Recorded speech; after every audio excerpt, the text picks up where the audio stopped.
صفحہ 371 جواب و شبہات الخطاب الملیح فی تحقیق المہدی والمسیح، جو مولوی رشید احمد صاحب گنگوہی کے خرافات کا مجموعہ ہے۔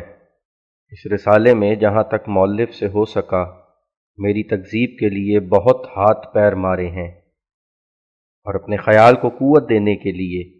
بہت سی خلاف واقعہ باتوں سے کام لیا ہے۔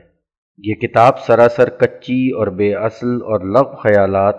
اور مفتریات سے پر ہے، اور میں جانتا ہوں کہ اس کے رد کی کچھ بھی ضرورت نہیں،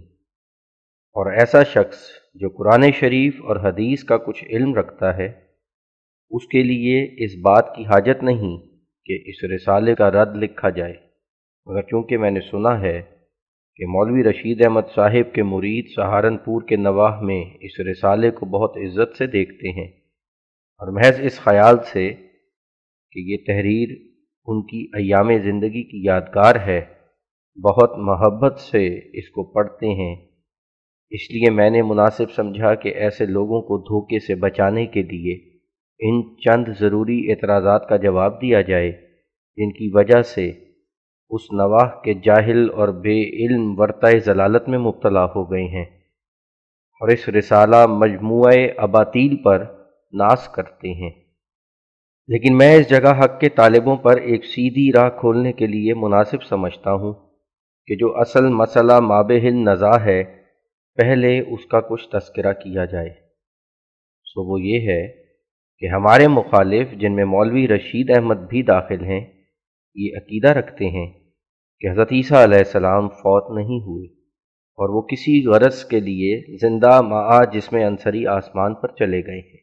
اور کسی وقت قیامت سے پہلے دوبارہ دنیا میں نازل ہوں گے۔ حاشیہ: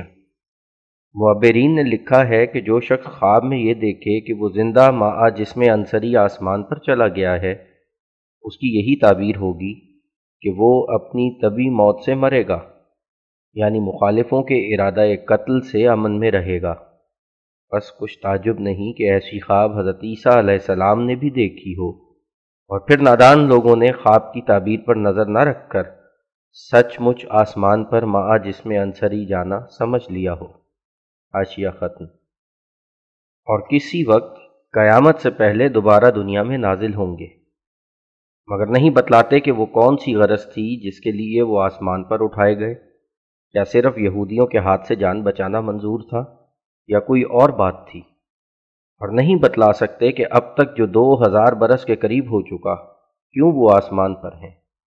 کیا ابھی تک یہودیوں کے مواخذہ کا کچھ دھڑکا دل میں باقی ہے، اور نہیں بتلا سکتے کہ کیوں ان کو یہ خصوصیت دی گئی کہ برخلاف جمیع انبیاء کے وہ اتنی مدت تک کہ اب 2000 برس کے قریب پہنچ گئے آسمان پر ہیں، اور پھر کسی وقت مطابق پیشگوئی حضرت صلی اللہ علیہ وسلم کے زمین پر نازل ہوں گے،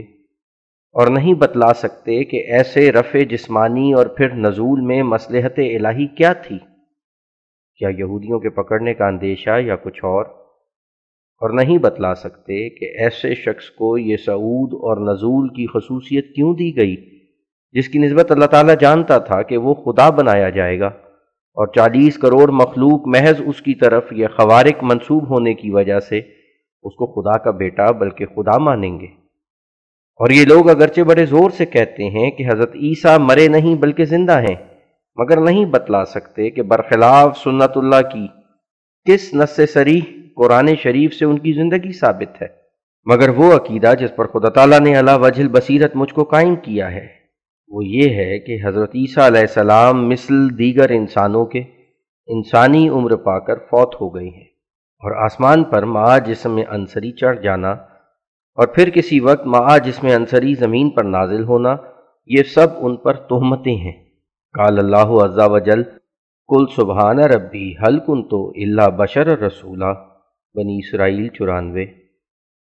پس اصل مسئلہ جو طے ہونے اور فیصلہ ہونے کے لائق ہے وہ یہی ہے کہ کیا یہ سچ ہے کہ برخلاف عادت اللہ در حقیقت حضرت عیسیٰ علیہ السلام مع جسم عنصری آسمان پر چڑھ گئے تھے، اور اگر بنصوص صریحہ بینہ قرآن شریف سے ثابت ہو جائے کہ حضرت عیسیٰ علیہ السلام در حقیقت آسمان پر معاذ جسم انصری اٹھائے گئے تھے،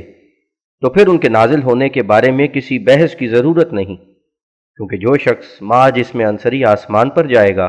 اس کا واپس آنا بموجب نص قرآنی ضروری ہے۔ پس اگر حضرت عیسیٰ معاذ جسم آسمان پر چلے گئے ہیں تو واپس آنے میں کیا شک ہے؟ وجہ یہ کہ اگر دوبارہ زمین پر آنے کے لیے کسی اور کام کی غرض سے ان کی کچھ ضرورت نہ ہو،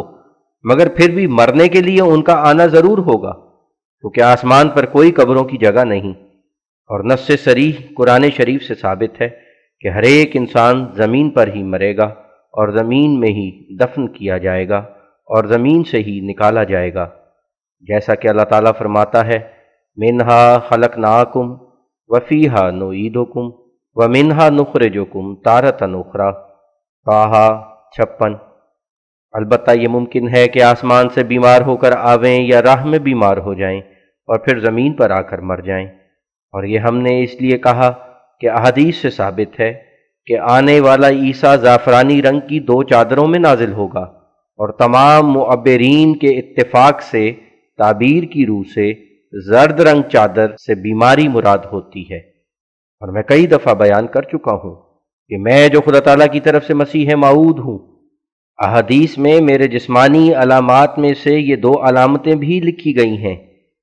کیونکہ زرد رنگ چادر سے بیماری مراد ہے، اور جیسا کہ مسیح موعود کی نسبت حدیثوں میں 2 زرد رنگ چادروں کا ذکر ہے، ایسے ہی میرے لاحق کے حال 2 بیماریاں ہیں۔ ایک بیماری بدن کے اوپر کے حصے میں ہے جو اوپر کی چادر ہے، اور وہ دوران سر ہے، جس کی شدت کی وجہ سے بعض وقت میں زمین پر گر جاتا ہوں اور دل کا دوران خون کم ہو جاتا ہے اور ہولناک صورت پیدا ہو جاتی ہے۔ اور دوسری بیماری بدن کے نیچے کے حصے میں ہے جو مجھے کثرت پیشاب کی مرض ہے، جس کو ذیابیطس بھی کہتے ہیں، اور معمولی طور پر مجھ کو ہر روزہ پیشاب بکثرت آتا ہے اور 15 یا 20 دفعہ تک نوبت پہنچ جاتی ہے، اور بعض اوقات قریب 100 دفعہ کے دن رات میں آتا ہے، اور اس سے بھی ذوف بہت ہو جاتا ہے۔ تو یہ زرد رنگ کی 2 چادریں ہیں جو میرے حصے میں آ گئی ہیں، اور جو لوگ مجھے قبول نہیں کرتے ان کو تو بہرحال ماننا پڑے گا کہ حضرت عیسیٰ نزول کے وقت آسمان سے یہ تحفہ لائیں گے، جو 2 بیماریاں ان کو لاحق ہوں گی، ایک بدن کے اوپر کے حصے میں اور دوسری بدن کے نیچے کے حصے میں ہوگی۔ اور اگر کوئی یہ کہے کہ ان چادروں سے اصلی چادریں ہی مراد ہیں، تو گویا اس کا یہ مطلب ہوگا کہ حضرت عیسیٰ علیہ السلام نزول کے وقت ہندوؤں کے جوگیوں کی طرح زرد رنگ کی 2 چادروں میں نازل ہوں گے، مگر یہ معنی ان معنوں کے برخلاف ہیں جو خود حضرت صلی اللہ علیہ وسلم نے اپنے مکاشفات کی نسبت کیے ہیں، جیسا کہ حضرت صلی اللہ علیہ وسلم نے اپنے ہاتھوں میں 2 کڑے دیکھے تھے اور اس کی تعبیر 2 جھوٹے نبی فرمایا تھا، اور گائیاں ذبح ہوتی دیکھی تھی اور اس کی تعبیر اپنے اصحاب رضی اللہ عنہم کی شہادت فرمائی تھی۔ حضرت عمر رضی اللہ تعالیٰ عنہ کا ایک بڑا پیراہن دیکھا تھا اور اس کی تعبیر تقویٰ کی تھی۔ پس اس حدیث میں بھی حضرت صلی اللہ علیہ وسلم کی سنت قدیم کے موافق کیوں 2 زرد چادروں کی وہ تعبیر نہ کی جائے جو بالاتفاق اسلام کے تمام اکابر معبروں نے کی ہے، جن میں سے ایک بھی اس تعبیر کے مخالف نہیں، اور وہ یہی تعبیر ہے کہ 2 زرد چادروں سے 2 بیماریاں مراد ہیں۔ اور میں خدا تعالیٰ کی قسم کھا کر کہہ سکتا ہوں کہ میرا تجربہ بھی یہی ہے، اور بہت سے مرتبہ جس کا میں شمار نہیں کر سکتا، مجھے رویا میں اپنی نسبت یا کسی دوسرے کی نسبت جب کبھی معلوم ہوا کہ زرد چادر بدن پر ہے تو اس سے بیمار ہونا ہی ظہور میں آیا ہے۔ پس یہ ظلم ہے کہ جیسا کہ متوفیقہ کے لفظ کے معنی حضرت عیسیٰ کی نسبت سارے جہان کے برخلاف کیے جاتے ہیں، ایسا ہی 2 زرد چادروں کی نسبت بھی وہ معنی کیے جائیں کہ جو برخلاف بیان کردہ حضرت صلی اللہ علیہ وسلم و اصحاب رضی اللہ عنہم و تابعین و تبع تابعین و ائمہ اہل بیت ہوں۔ اب خلاصہ کلام یہ کہ اس مقام میں نہایت ضروری بحث یہ ہے کہ آیا حضرت عیسیٰ علیہ السلام در حقیقت فوت ہو گئے یا نہیں، کیونکہ اگر یہ بات ثابت ہے کہ وہ معاذ جسم انصری زندہ آسمان پر چلے گئے ہیں، تو پھر جیسا کہ ہم ابھی بیان کر چکے ہیں، بہرحال ان کا زمین پر آنا مہدی کی شمولیت کے لیے یا صرف مرنے کے لیے ضروری ہے، یہی اصل بحث ہے جس کے طے ہونے سے تمام جھگڑا طے ہو جاتا ہے، اور جس فریق کے ہاتھ میں دلائل قویہ حیات یا موت حضرت عیسیٰ علیہ السلام کے ہیں، وہی فریق سچ پر ہے۔ اور پھر اس بحث کے طے ہونے کے بعد دوسری فروعی بحثیں غیر ضروری ہو جاتی ہیں، بلکہ فریق مغلوب کے دوسرے عذرات خود بخود رد ہو جاتے ہیں۔ طالب حق کے لیے نہایت ضروری یہی مسئلہ ہے جس پر اسے پوری توجہ کے ساتھ غور کرنا لازم ہے۔ اس جگہ افسوس کا مقام تو یہ ہے کہ باوجود اس کے کہ قرآن شریف نے صریح لفظوں میں حضرت عیسیٰ علیہ السلام کی وفات کا بیان فرمایا ہے، اور حضرت صلی اللہ علیہ وسلم نے صریح لفظوں میں حضرت عیسیٰ کا ان ارواح میں داخل ہونا بیان فرما دیا ہے جو اس دنیا سے گزر چکی ہیں، اور اصحاب رضی اللہ عنہم نے کھلے کھلے اجماع کے ساتھ اس فیصلے پر اتفاق کر لیا ہے کہ تمام نبی فوت ہو چکے ہیں۔ حاشیہ: حضرت صلی اللہ علیہ وسلم کی وفات کے بعد صحابہ رضی اللہ عنہم کو آپ کی وفات سے سخت صدمہ گزرا تھا، اور اسی صدمے کی وجہ سے حضرت عمر رضی اللہ تعالیٰ عنہ نے بعض منافقوں کے کلمات سن کر فرمایا تھا کہ حضرت صلی اللہ علیہ وسلم دوبارہ دنیا میں آئیں گے اور منافقوں کے ناک اور کان کاٹیں گے۔ بس چونکہ یہ خیال غلط تھا، اس لیے اول حضرت ابو بکر صدیق حضرت عائشہ صدیقہ کے گھر آئے، اور جناب صلی اللہ علیہ وسلم کے منہ پر سے چادر اٹھا کر پیشانی مبارک کو بوسہ دیا اور کہا: انت طیب حیا و میتا لن یجمع اللہ علیک الموتتین الا موتتک الاولی، یعنی تو زندہ اور میت ہونے کی حالت میں پاک ہے، خدا تعالیٰ ہرگز تیرے پر دو موتیں جمع نہیں کرے گا مگر پہلی موت۔ اس قول سے مطلب یہی تھا کہ حضرت صلی اللہ علیہ وسلم دنیا میں واپس نہیں آئیں گے، اور پھر تمام اصحاب رضی اللہ عنہم کو مسجد نبوی میں جمع کیا، اور حسن اتفاق سے اس دن تمام صحابہ رضی اللہ عنہم جو زندہ تھے مدینے میں موجود تھے۔ بس سب کو جمع کر کے حضرت ابو بکر رضی اللہ عنہ نے ممبر پر چڑھ کر یہ آیت پڑھی: وَمَا مُحَمَّدٌ إِلَّا رَسُولٌ قَدْ خَلَتْ مِن قَبْلِهِ الرُّسُلُ أَفَإِن مَاتَ أَوْ قُتِلَ انقلبتم عَلَىٰ أَعْقَابِكُمْ۔ آل عمران 145۔ یعنی حضرت صلی اللہ علیہ وسلم صرف نبی ہیں، اور پہلے اس سے سب نبی فوت ہو چکے ہیں۔ بس کیا اگر حضرت صلی اللہ علیہ وسلم فوت ہو جائیں یا قتل کیے جائیں تو تم لوگ دین کو چھوڑ دو گے؟ یہ پہلا اجماع تھا جو صحابہ رضی اللہ عنہم میں ہوا، جس سے ثابت ہوا کہ کل نبی فوت ہو چکے ہیں، جن میں حضرت عیسیٰ بھی داخل ہیں، اور یہ کہنا کہ خلت کے معنوں میں زندہ آسمان پر جانا بھی داخل ہے، یہ سراسر ہٹ دھرمی ہے، کیونکہ عرب کی تمام لغت دیکھنے سے کہیں ثابت نہیں ہوتا کہ زندہ آسمان پر جانے کے لیے بھی خلت کا لفظ آ سکتا ہے۔ ماں سوائے اس کے اس جگہ اللہ تعالیٰ نے خلت کے معنی دوسرے فقرے میں خود بیان فرما دیے ہیں، کیونکہ فرمایا افائم ماتاؤ کو تلا۔ بس خلت کے معنی دو صورتوں میں محدود کر دیے، ایک یہ کہ تبھی موت سے مرنا، دوسرے قتل کیے جانا، ورنہ تشریح یوں ہونی چاہیے تھی: افائم ماتا او قتلا اور رفع الی السماء ما جسمہ الانصری، یعنی اگر مر جائے یا قتل کیا جائے یا ما جسم آسمان پر اٹھا دیا جائے۔ یہ تو بلاغت کے برخلاف ہے کہ جس قدر معنوں پر خلت کا لفظ بقول مخالفین مشتمل تھا، ان میں سے صرف دو معنی دیے اور تیسرے کا ذکر تک نہ کیا۔ ما سوائے اس کے اصل مطلب حضرت ابو بکر رضی اللہ عنہ کا یہ تھا کہ دوسری مرتبہ حضرت صلی اللہ علیہ وسلم دنیا میں نہیں آئیں گے، جیسا کہ حضرت صلی اللہ علیہ وسلم کی پیشانی پر بوسہ دینے کے وقت حضرت ابو بکر نے اس کی تصریح بھی کر دی تھی۔ تو بہرحال مخالف کو ماننا پڑے گا کہ کسی طرح حضرت عیسیٰ دنیا میں نہیں آ سکتے، گو بفرض محال زندہ ہوں، ورنہ غرض استدلال باطل ہو جائے گی، اور یہ صحابہ کا اجماع وہ چیز ہے جس سے انکار نہیں ہو سکتا۔ حاشیہ ختم۔ پھر بھی ہمارے مخالف بار بار حضرت عیسیٰ کی حیات کو پیش کرتے ہیں، قرآن شریف کو چھوڑتے ہیں، حدیث کو چھوڑتے ہیں، صحابہ کے اجماع کو چھوڑتے ہیں، اور اپنے باپ دادوں کی غلطی کو مضبوط پکڑتے ہیں، اور ایک ذرہ ان کے پاس اس بات کا ثبوت نہیں کہ حضرت عیسیٰ فوت نہیں ہوئے اور آخری زمانے میں دوبارہ دنیا میں آئیں گے۔ صرف وہ حسد ان کو مخالفت پر آمادہ کر رہا ہے کہ جو ہمیشہ بوجہ معاصرت خود پسند لوگوں کے دلوں میں پیدا ہو جایا کرتا ہے۔ اگر بفرض محال یہ امر بھی درمیان ہوتا کہ میرے دلائل کے مقابل پر حضرت عیسیٰ کی حیات پر ان کے پاس قرآن شریف یا حدیث کی روح سے کچھ دلائل ہوتے، تب بھی تقویٰ کا تقاضا یہ ہونا چاہیے تھا کہ وہ لوگ ایسے شخص کے مقابل پر جو عین ضرورت کے زمانے میں اور عین صدی کے سر پر آیا ہے اور قوی نشانوں سے اپنا دعویٰ ثابت کرتا ہے، کچھ حیا اور شرم کرتے، کیونکہ خدا تعالیٰ نے ان کا نام تو حکم نہیں رکھا تا مسیح موعود کے مقابل پر اپنی بات کو اور اپنے قول کو وہ ترجیح دیں، بلکہ مسیح موعود کا نام حکم رکھا ہے۔ پس شرط تقویٰ یہ تھی کہ اگر کچھ دلائل ظنیہ ان کے ہاتھ ہوتے بھی، تب بھی ایسے شخص کے مقابل پر جو دلائل شرعیہ یقینیہ پیش کرتا ہے اور آسمانی نشان دکھلاتا ہے، اپنے دلائل کو چھوڑ دیتے۔ مگر افسوس کہ وہ لوگ یہودیوں کے قدم پر قدم رکھتے ہیں اور محض جھوٹ کی حمایت کرتے ہیں۔ میں تو خدا تعالیٰ کی طرف سے حکم ہو کر آیا ہوں، مگر وہ میرے پر حکم بننا چاہتے ہیں۔ اب ہم اس بات کے لکھنے کے لیے متوجہ ہوتے ہیں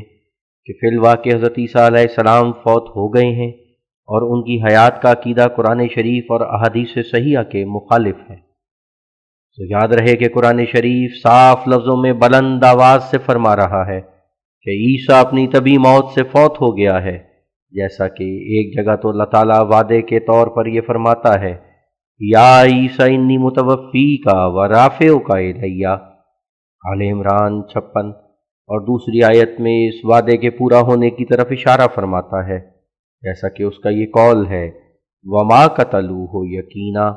ورفعہ اللہ الیہ، النساء 158 159۔ پہلی آیت کے یہ معنی ہیں کہ اے عیسیٰ میں تجھے تبھی موت دوں گا۔ حاشیہ: معلوم ہے کہ زبان عرب میں لفظ توفی صرف موت دینے کو نہیں کہتے بلکہ تبھی موت دینے کو کہتے ہیں جو بذریعہ قتل و صلیب یا دیگر خارجی عوارض سے نہ ہو۔ اسی لیے صاحب کشاف نے جو علامہ لسان عرب ہیں، اس مقام میں تفسیر انی متوفیکہ میں لکھا ہے کہ انی ممیتوں کا حتفا انفق، یعنی میں تجھے تبھی موت دوں گا۔ اسی بنا پر لسان العرب اور تاج العروس میں لکھا ہے، توفى المیت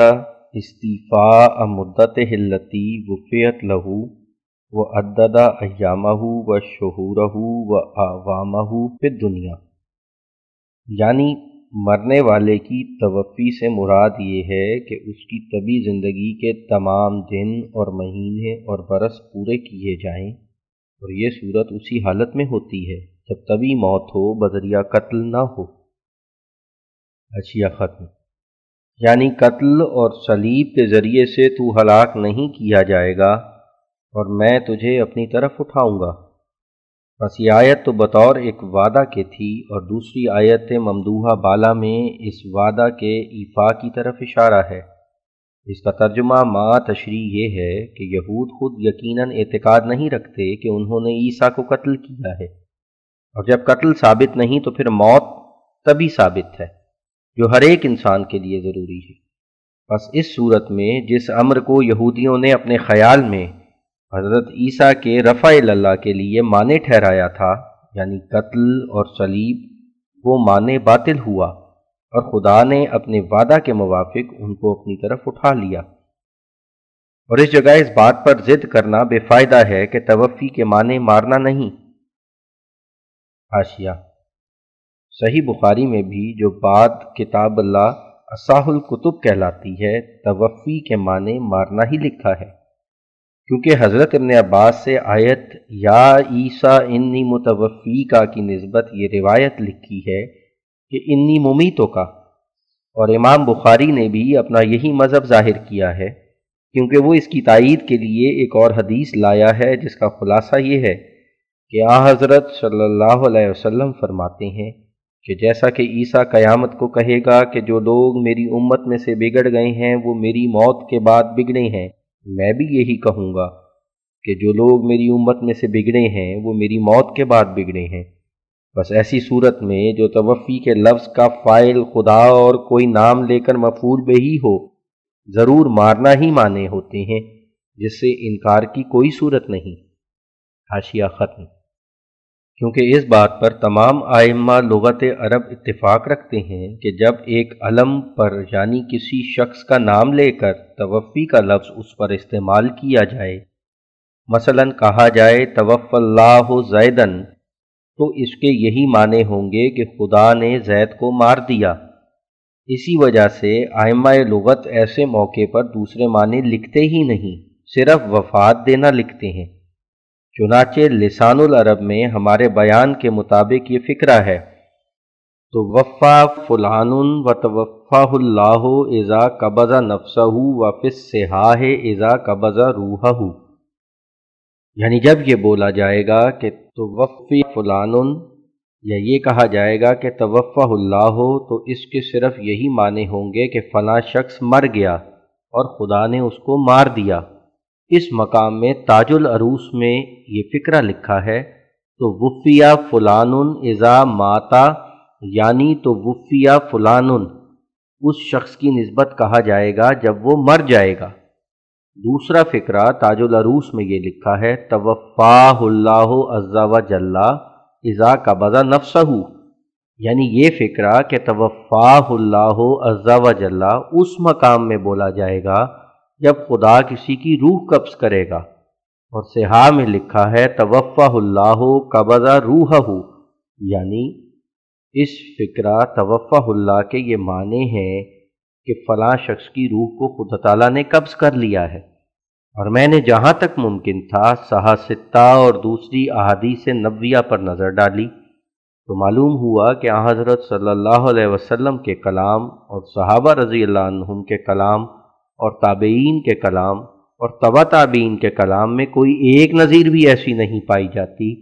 جس سے یہ ثابت ہو کہ کسی علم پر توفی کا لفظ آیا ہو، یعنی کسی شخص کا نام لے کر توفی کا لفظ اس کی نسبت استعمال کیا گیا ہو اور خدا فاعل اور وہ شخص مفعول بہ ہی ٹھہرایا گیا ہو، اور ایسی صورت میں اس فقرے کے معنی بجز وفات دینے کے کوئی اور کیے گئے ہوں۔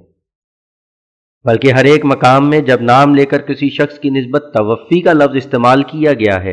اور اس جگہ خدا فاعل اور وہ شخص مفعول بہ ہے جس کا نام لیا گیا ہے، تو اس سے یہی معنی مراد لیے گئے ہیں کہ وہ فوت ہو گیا ہے۔ چنانچہ ایسی نظیریں مجھے 300 سے بھی زیادہ احادیث میں ملیں جن سے ثابت ہوا کہ جہاں کہیں توفی کے لفظ کا خدا فاعل ہو اور وہ شخص مفعول بہ ہو جس کا نام لیا گیا ہے، تو اس جگہ صرف مار دینے کے معنی ہیں، نہ اور کچھ۔ مگر باوجود تمام تر تلاش کے ایک بھی ایسی حدیث مجھے نہ ملی جس میں توفی کے فعل کا خدا فاعل ہو اور مفعول بہ علم ہو، یعنی نام لے کر کسی شخص کو مفعول بہ ٹھہرایا گیا ہو اور اس جگہ بجز مارنے کے کوئی اور معنی ہو۔ اسی طرح جب قرآن شریف پر اول سے آخر تک نظر ڈالی گئی،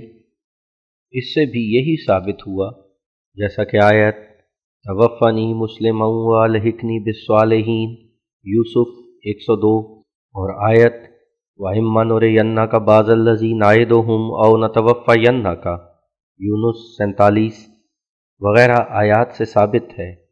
اور پھر میں نے عرب کے دیوانوں کی محض اسی غرض سے سیر کی اور جاہلیت اور اسلامی زمانے کے اشعار بڑے غور سے دیکھے اور بہت سا وقت ان کے دیکھنے میں خرچ ہوا، مگر میں نے ان میں بھی ایک نظیر ایسی نہ پائی کہ جب خدا توفی کے لفظ کا فاعل ہو اور ایک علم مفعول بہ ہو، یعنی کوئی شخص اس کا نام لے کر مفعول بہ ٹھہرایا گیا ہو، تو ایسی صورت میں بجز مار دینے کے کوئی اور معنی ہو۔ بعد اس کے میں نے اکثر عرب کے اہل علم اور اہل فضل و کمال سے دریافت کیا تو ان کی زبانی بھی یہی معلوم ہوا کہ آج کے دنوں تک تمام عرب کی سرزمین میں یہی محاورہ جاری و ساری ہے کہ جب ایک شخص دوسرے شخص کی نسبت بیان کرتا ہے کہ توفی اللہ فلانا،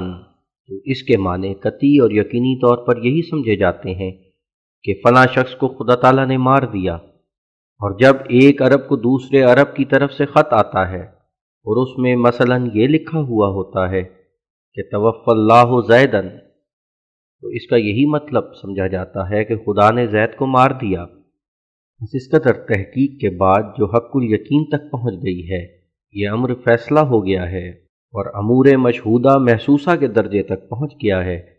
کہ ایک شخص جس کی نسبت اس طور سے لفظ توفی استعمال کیا جائے اس کے یہی معنی ہوں گے کہ وہ شخص وفات پا گیا ہے، نہ اور کچھ۔ اور چونکہ اسی طور سے لفظ توفی قرآن شریف میں حضرت عیسیٰ علیہ السلام کی نسبت دو مقام میں استعمال پایا ہے، بس قطعی اور یقینی طور پر معلوم ہوا کہ در حقیقت حضرت عیسیٰ علیہ السلام وفات پا چکے ہیں، اور ان کا رفع وہی ہے جو روحانی رفع ہوتا ہے، اور ان کی وفات بذریعہ قتل اور صلیب کے نہیں ہوئی ہے جیسا کہ خدا تعالیٰ نے قرآن شریف میں خبر دی ہے، بلکہ وہ اپنی طبی موت سے وفات پا گئے ہیں۔ اور لسان العرب اور دیگر کتب لغت سے ظاہر ہے کہ اصل معنی توفی کے یہی ہیں کہ طبی موت سے کسی کو مارا جائے،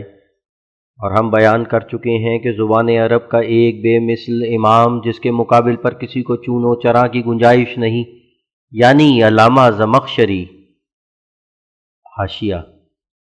واضح رہے کہ اس جگہ جو ہم نے زمخشری کو علامہ اور امام کے نام سے یاد کیا ہے وہ محض با اعتبار متبحر فن لغت کے ہے، کیونکہ اس میں کچھ شک نہیں کہ یہ شخص زبان عرب کی لغات اور ان کے استعمال کے محل اور مقام اور ان کے الفاظ فصیح اور غیر فصیح اور لغت جید اور لغت ردی اور مترادف الفاظ کے فروق اور خصوصیتیں اور ان کی ترکیبات اور ان کے الفاظ قدیم اور مستحدث اور قواعد لطیفہ صرف و نحو و بلاغت میں خوب ماہر، اور ان سب باتوں میں امام اور علامہ وقت تھا، نہ کہ اور کسی بات میں۔ حاشیہ ختم۔ یعنی علامہ زمخشری آیت انی متوفی کا کہ یہی معنی کرتا ہے کہ انی ممیتوں کا حتفا انفق، یعنی اے عیسیٰ میں تجھے طبی موت سے ماروں گا۔ حتف لغت عرب میں موت کو کہتے ہیں اور انف کہتے ہیں ناک کو، اور عربوں میں قدیم سے ہی عقیدہ چلا آتا ہے کہ انسان کی جان ناک کی راہ سے نکلتی ہے، اس لیے طبی موت کا نام انہوں نے حتف انف رکھ دیا۔ اور عربی زبان میں توفی کے لفظ کا اصل استعمال طبی موت کے محل پر ہوتا ہے، اور جہاں کوئی شخص قتل کے ذریعے سے ہلاک ہو وہاں قتلہ کا لفظ استعمال کرتے ہیں، اور یہ ایسا محاورہ ہے کہ جو کسی عربی دان پر پوشیدہ نہیں۔ ہاں، یہ عرب کے لوگوں کا قاعدہ ہے کہ کبھی ایسے لفظ کو کہ جو اپنی اصل وضع میں استعمال اس کی کسی خاص محل کے لیے ہوتا ہے ایک قرینہ قائم کر کے کسی غیر محل پر بھی مستعمل کر دیتے ہیں، یعنی استعمال اس کا وسیع کر دیتے ہیں، اور جب ایسا قرینہ موجود نہ ہو تو پھر ضروری ہوتا ہے کہ ایسی صورت میں وہ لفظ اپنی اصل وضع پر استعمال پاوے۔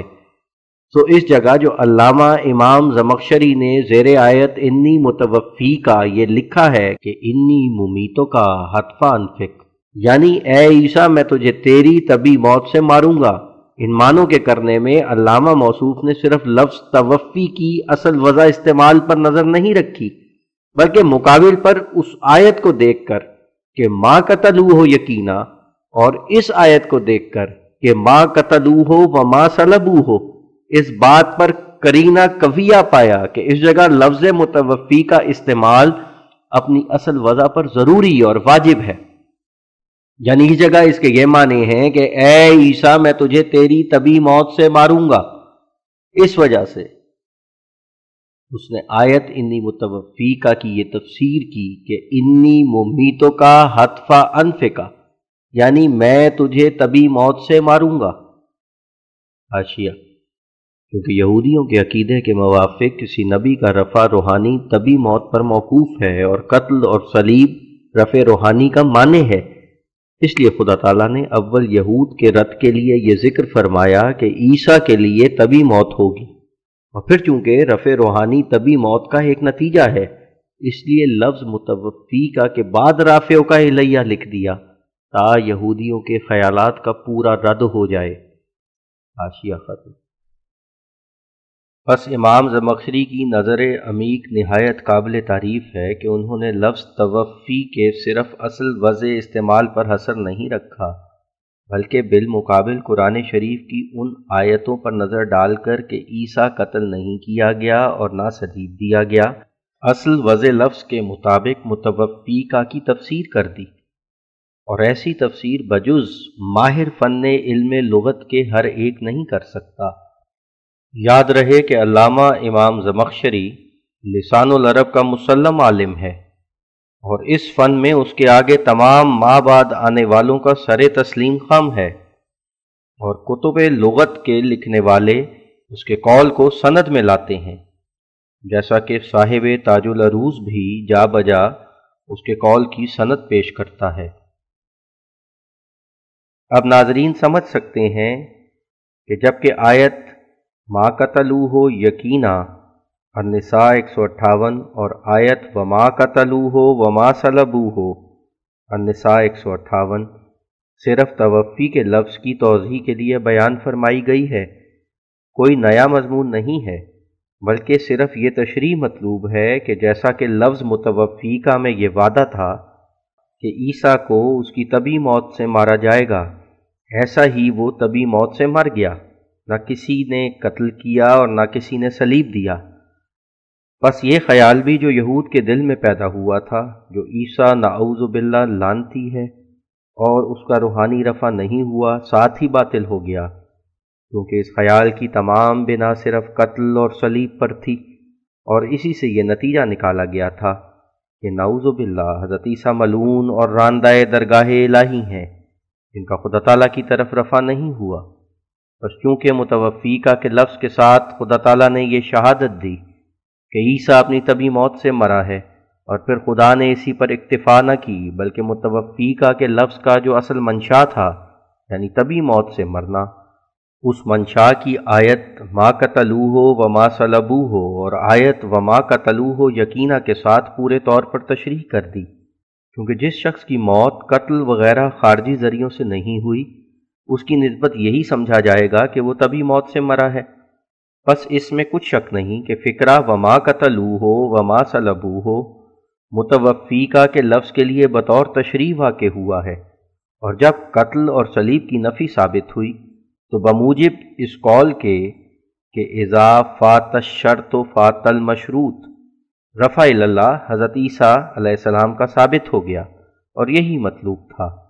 اور پھر ہم اپنی پہلی کلام کی طرف عود کر کے کہتے ہیں کہ یہ امر ثابت شدہ ہے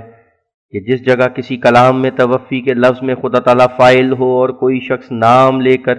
اس فاعل کا مفعول بہ قرار دیا جائے، ایسے فقرے کے ہمیشہ یہ معنی ہوتے ہیں کہ خدا تعالیٰ نے اس شخص کو مار دیا ہے یا مارے گا، کوئی اور معنی ہرگز نہیں ہوتے۔ اور میں نے مدت ہوئی کہ اسی ثابت شدہ امر پر ایک اشتہار دیا تھا کہ جو شخص اس کے برخلاف کسی حدیث یا دیوان مستند عرب سے کوئی ایسا فقرہ پیش کرے گا جس میں باوجود اس کے کہ توفی کے لفظ کا خدا فاعل ہو اور کوئی علم مفعول بہ ہو، یعنی کوئی ایسا شخص مفعول بہ ہو جس کا نام لیا گیا ہو، مگر باوجود اس امر کے اس جگہ وفات دینے کے معنی نہ ہوں، تو اس قدر اس کو انعام دوں گا۔ اس اشتہار کا آج تک کسی نے جواب نہیں دیا۔ اب پھر اتمام حجت کے لیے 200 روپیہ نقد کا اشتہار دیتا ہوں کہ اگر کوئی ہمارا مخالف ہمارے اس بیان کو یقینی اور قطعی نہیں سمجھتا تو وہ احادیث صحیحہ نبویہ یا قدیم شاعروں کے اقوال میں سے جو مستند ہوں اور جو عرب کے اہل زبان اور اپنے فن میں مسلم ہوں، کوئی ایک ایسا فقرہ پیش کرے جس میں توفی کے لفظ کا خدا تعالیٰ فاعل ہو اور مفعول بہ کوئی علم ہو، جیسے زید اور بکر اور خالد وغیرہ، اور اس فقرے کے معنی ببداہت کوئی اور ہوں، وفات دینے کے معنی نہ ہوں، تو ایسی صورت میں ایسے شخص کو مبلغ 200 روپیہ نقد دوں گا۔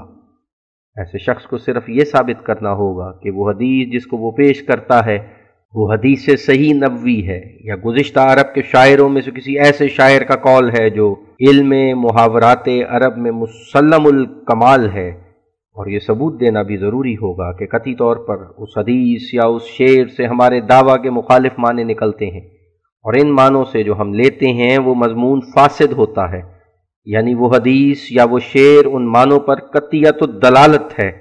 کیونکہ اگر اس حدیث یا اس شعر میں ہمارے معنوں کا بھی احتمال ہے تو ایسی حدیث یا ایسا شعر ہرگز پیش کرنے کے لائق نہ ہوگا،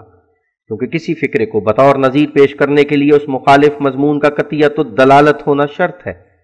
وجہ یہ کہ جس حالت میں صدہا نظائر قطعیت الدلالت سے ثابت ہو چکا ہے کہ توفی کا لفظ اس صورت میں کہ خدا تعالیٰ اس کا فاعل اور کوئی علم یعنی کوئی نام لے کر انسان اس کا مفعول بہ ہو، بجز وفات دینے اس مفعول بہی کے کسی دوسرے معنوں پر آ ہی نہیں سکتا، تو پھر ان نظائر متواترہ کثیرہ کے برخلاف جو شخص دعویٰ کرتا ہے، یہ بار ثبوت اس کی گردن پر ہے کہ وہ ایسی کوئی صریح نظیر جو قطعیت الدلالت ہو برخلاف ہمارے دعویٰ کے پیش کرے۔ فَإِن لَّمْ تَفْعَلُوا وَلَن تَفْعَلُوا فَاتَّقُوا النَّارَ الَّتِي وَقُودُهَا النَّاسُ وَالْحِجَارَةُ، البقرہ 25۔ پھر دوسری پختہ اور قطعی دلیل حضرت عیسیٰ علیہ السلام کی وفات پر خدا تعالیٰ کا یہ قول ہے وَرَفَعَهُ اللَّهُ إِلَيْهِ، کیونکہ قرآن شریف اور احادیث کی تتبع سے یہ معلوم ہوتا ہے کہ رفع اللہ جو رفع اللہ علیہ کے فکرے سے ظاہر ہے، بجز موت کی حالت کے کسی حالت کی نسبت بولا نہیں جاتا، جیسا کہ اللہ تعالیٰ قرآن شریف میں فرماتا ہے یا ایتھا النفس المطمئنۃ ارجعی الی ربک راضیۃ مرضیہ فادخلی فی عبادی وادخلی جنتی، الفجر 28-31۔ یعنی اے نفس مطمئنہ جو خدا سے آرام یافتہ ہے، اپنے خدا کی طرف واپس چلا، اس حالت میں کہ خدا تجھ سے راضی اور تو خدا سے راضی، اور میرے بندوں میں داخل ہو جا اور میرے بہشت میں داخل ہو جا۔ اب ظاہر ہے کہ یہ مقولہ اللہ جل شانہ کا کہ خدا کی طرف واپس چلا آ کوئی اہل اسلام میں سے اس کے یہ معنی نہیں کرتا کہ زندہ ماں جس میں عنصری آسمان پر جا بیٹھ، بلکہ آیت ارجعی الی ربک کے معنی موت ہی لیے جاتے ہیں۔ پر جب خدا تعالیٰ کی طرف واپس جانا بموجب نص صریح قرآن شریف کے موت ہے، تو پھر خدا کی طرف اٹھائے جانا جیسا کہ آیت برفع اللہ علیہ سے ظاہر ہوتا ہے، کیوں موت نہیں؟ حاشیہ: ایسا ہی بہت سی اور آیتیں قرآن شریف کی ہیں جن سے ببداہت یہی معلوم ہوتا ہے کہ رفع اللہ اور رجوع اللہ کے الفاظ ہمیشہ موت ہی کے لیے آیا کرتے ہیں، جیسا کہ اللہ تعالیٰ قرآن شریف میں فرماتا ہے قُلْ يَتَوَفَّاكُمْ مَلَكُ الْمَوْتِ الَّذِي وُكِّلَ بِكُمْ ثُمَّ إِلَىٰ رَبِّكُمْ تُرْجَعُونَ، السجدہ 12۔ یعنی وہ فرشتہ تمہیں وفات دے گا جو تم پر موکل ہے، اور پھر تم اپنے رب کی طرف واپس کیے جاؤ گے، اور جیسا کہ ایک دوسری جگہ فرقان حمید میں فرماتا ہے کُلُّ نَفْسٍ ذَائِقَةُ الْمَوْتِ ثُمَّ إِلَيْنَا تُرْجَعُونَ، العنکبوت 58۔ یعنی ہر نفس موت کا مزہ چکھے گا اور پھر ہماری طرف واپس کیے جاؤ گے، اور جیسا کہ اللہ تعالیٰ فرماتا ہے وَرَفَعْنَاهُ مَكَانًا عَلِيًّا، مریم 58۔ یعنی ہم نے اس کو یعنی اس نبی کو عالی مرتبہ کی جگہ اٹھا لیا۔ اس آیت کی تشریح یہ ہے کہ جو لوگ بعد موت خدا تعالیٰ کی طرف اٹھائے جاتے ہیں ان کے لیے کئی مراتب ہوتے ہیں، تو اللہ تعالیٰ فرماتا ہے کہ ہم نے اس نبی کو بعد اٹھانے کے یعنی وفات دینے کے اس جگہ عالی مرتبہ دیا۔ نواب صدیق حسن خان اپنی تفسیر فتح البیان میں لکھتے ہیں کہ اس جگہ رفع سے مراد رفع روحانی ہے جو موت کے بعد ہوتا ہے، ورنہ یہ محظور لازم آتا ہے کہ وہ نبی مرنے کے لیے زمین پر آوے۔ افسوس ان لوگوں کو آیت انی متوفی کا ورافع کا الیہ میں یہ معنی بھول جاتے ہیں، حالانکہ اس آیت میں پہلے متوفی کا لفظ موجود ہے اور بعد اس کے رافع کا، پس صرف لفظ رافع کا میں معنی موت لے سکتے ہیں، تو متوفی کا اور رافع کا کے معنی کیوں موت نہیں ہے؟ حاشیہ ختم۔ یہ تو انصاف اور عقل اور تقوی کے برخلاف ہے کہ جو معنی نصوص قرآنیہ سے ثابت اور متحقق ہوتے ہیں ان کو ترک کیا جائے، اور جن معنوں اور جس محاورہ کی اپنے پاس کوئی بھی دلیل نہیں اس پہلو کو اختیار کیا جائے۔ کیا کوئی بتلا سکتا ہے کہ رفع اللہ کے زبان عرب اور محاورہ عرب میں بجز وفات دیے جانے کے کوئی اور بھی معنی ہیں؟ ہاں، اس وفات سے ایسی وفات مراد ہے جس کے بعد روح خدا تعالیٰ کی طرف اٹھائی جاتی ہے، جیسے مومنوں کی وفات ہوتی ہے۔ یہی محاورہ خدا تعالیٰ کی پہلی کتابوں میں موجود ہے، اور آیت ممدوحہ بالا میں جو فرمایا ہے فَادْخُلِي فِي عِبَادِي، جس کے معنی پہلے فکرے کے ساتھ ملانے سے یہ ہیں کہ خدا کی طرف واپس آ جا اور پھر خدا کے بندوں میں داخل ہو جا۔ اس سے ثابت ہوتا ہے کہ کوئی شخص گزشتہ ارواح میں داخل نہیں ہو سکتا جب تک وفات نہ پالے، بس جبکہ بموجب نص قرآن شریف کے گزشتہ ارواح میں داخل ہونا بجز مرنے کے ممتنع اور محال ہے، تو پھر کیوں کر حضرت عیسیٰ علیہ السلام بغیر فوت ہونے کے حضرت یحییٰ کے پاس دوسرے آسمان پر جا بیٹھے؟ اس جگہ یہ نقطہ بھی یاد رہے کہ آیت ممدوحہ بالا میں خدا تعالیٰ نے یہ بھی فرمایا ہے وَادْخُلِي جنتی، جس کے معنی اس فکرے کو تمام آیت کے ساتھ ملانے سے یہ ہوتے ہیں کہ اے نفس آرام یافتہ، اپنے خدا کی طرف واپس آ جا، تو اس سے راضی اور وہ تجھ سے راضی، اور میرے بندوں میں داخل ہو جا اور میرے بہشت میں داخل ہو جا۔ بس جب کہ حضرت صلی اللہ علیہ وسلم کے اس مشاہدہ سے جو معراج کی رات میں آپ کو ہوا، یہ ثابت ہے کہ قرآن شریف کی اس آیت کے مطابق نبیوں اور رسولوں کی روحیں جو دنیا سے گزر چکی ہیں وہ عالم ثانی میں ایک ایسی جماعت کی طرح ہیں جو بلا توقف پچھلی فوت ہونے والے پہلوں کے گروہ میں جا ملتی ہیں اور ان میں داخل ہو جاتی ہیں، جیسا کہ آیت فتح فی عبادی کا منشا ہے۔ پھر آخری فقرہ ان آیات کا یعنی ودخلی جنتی بھی یہی چاہتا ہے کہ وہ تمام عباد اللہ بلا توقف بہشت میں داخل ہوں، اور جیسا کہ آیت فی عبادی کا مفہوم کوئی مترکب امر نہیں جو دور دراز زمانے کے بعد ظہور میں آوے، بلکہ راست بازوں کے مرنے کے ساتھ ہی بلا توقف اس کا ظہور ہوتا ہے، یعنی ایک جماعت جو بعد میں مرتی ہے پہلوں میں بلا توقف جا ملتی ہے۔ بس اسی طرح لازم آتا ہے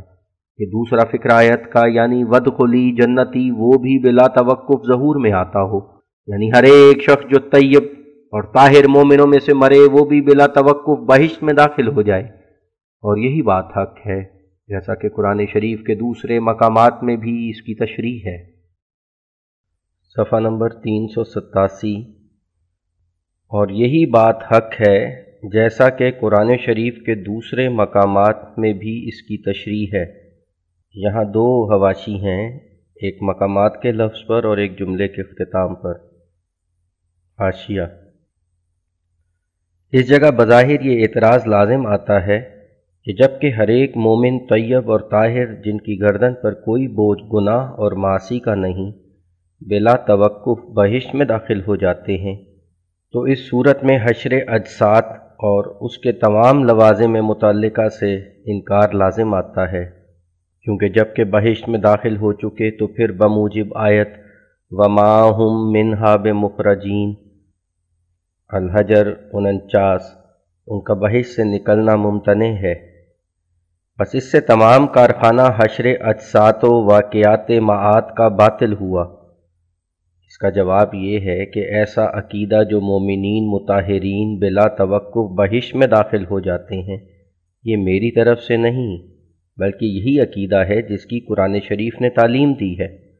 اور دوسری تعلیم جو قرآن شریف میں ہے وہ حشر اجساد ہوگا اور مردے زندہ ہوں گے، وہ بھی حق ہے اور ہم اس پر ایمان لاتے ہیں۔ صرف فرق یہ ہے کہ یہ بہشت میں داخل ہونا صرف اجمالی رنگ میں ہے، اور اس صورت میں جو مومنوں کو مرنے کے بعد بلا توقف اجسام دیے جاتے ہیں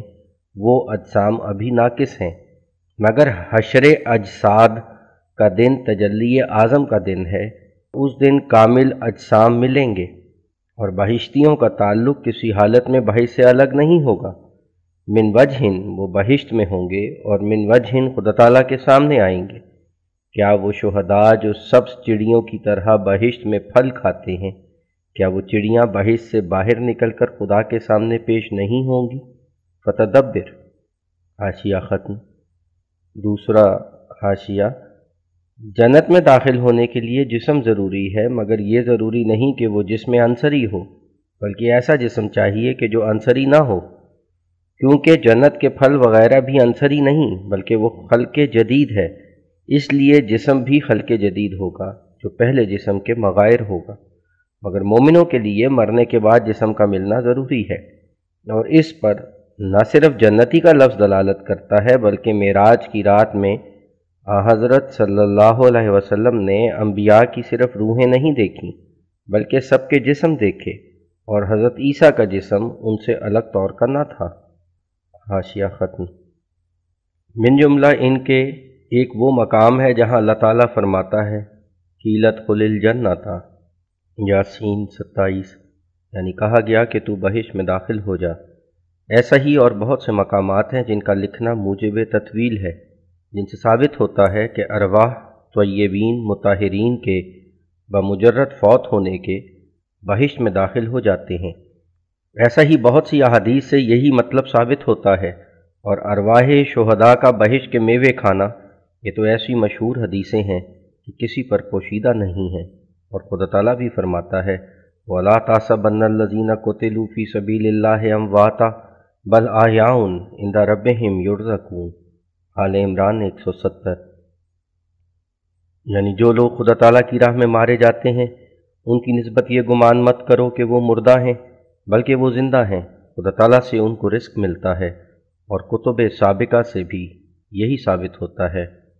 پس جب کہ ارواح طیبین مطہرین کا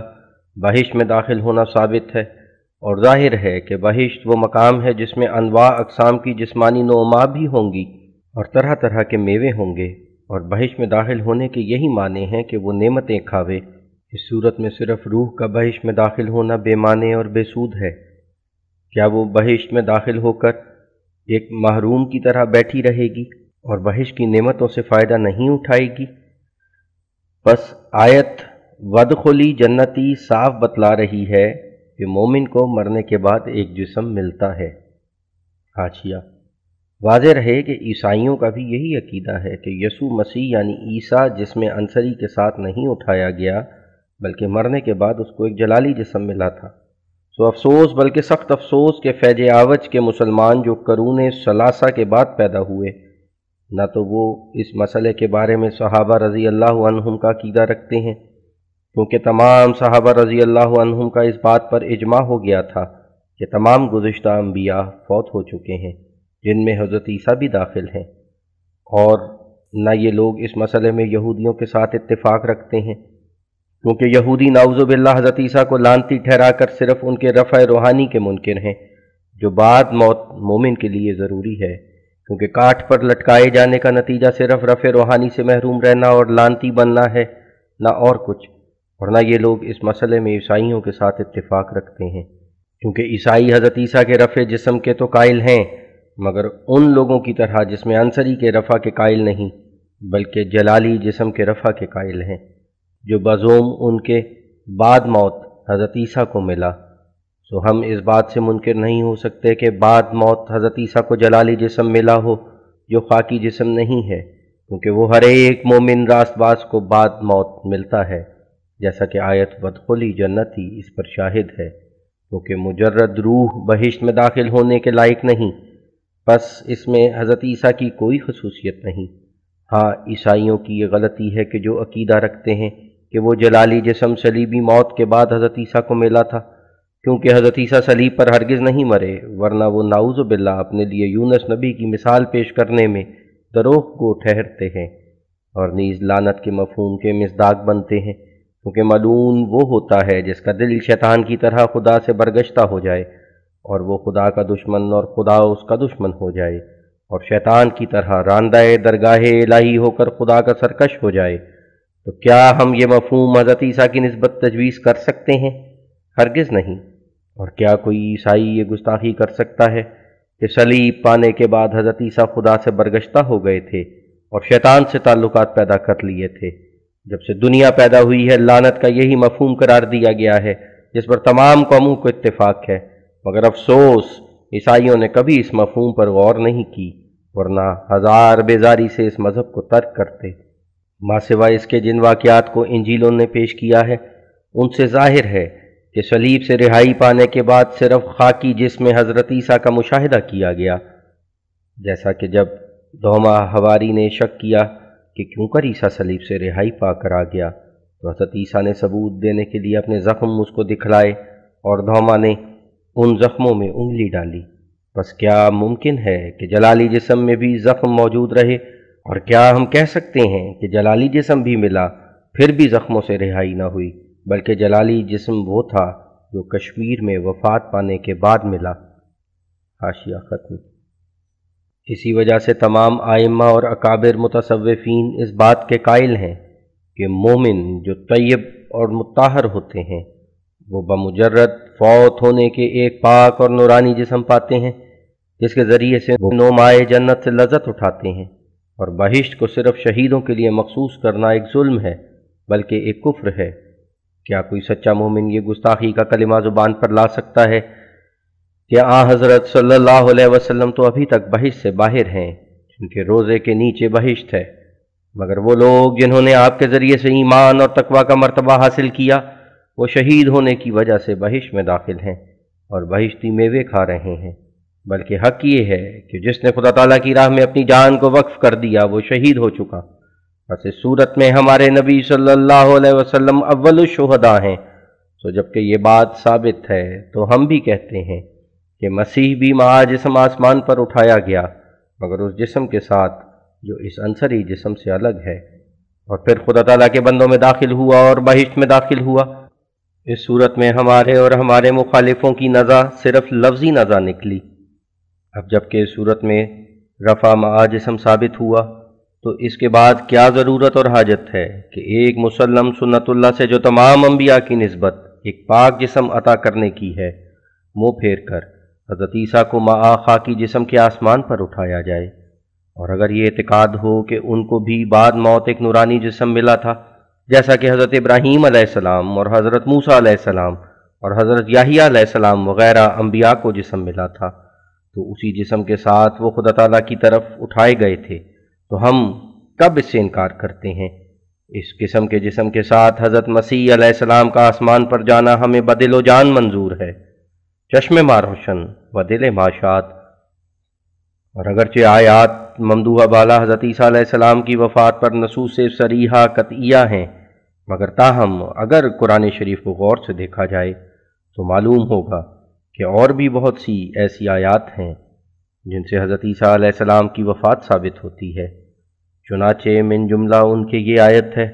وَمَا مُحَمَّدٌ إِلَّا رَسُولٌ قَدْ خَلَتْ مِن قَبْلِهِ الرُّسُلُ أَفَإِن مَاتَ أَوْ قُتِلَ انقلبتم عَلَىٰ أَعْقَابِكُمْ، آل عمران 145۔ یعنی حضرت محمد صلی اللہ علیہ وسلم محض ایک رسول ہیں اور ان سے پہلے سب رسول فوت ہو چکے ہیں،